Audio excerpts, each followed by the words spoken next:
अगं आपण चांगले असलो की आपल्याला इतरांमध्ये चांगुलपणा दिसतो आणि आपण जर इतरांचे फक्त दोष पाहिले तर केवळ दोषच दिसतात.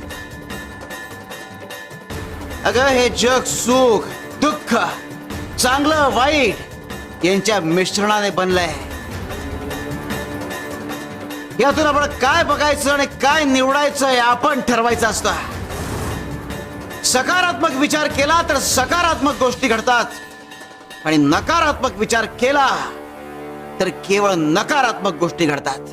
म्हणून आम्ही तुला म्हटलं की तू भक्ती मार्गात अजून प्रगल्भ झाली नाहीयेस.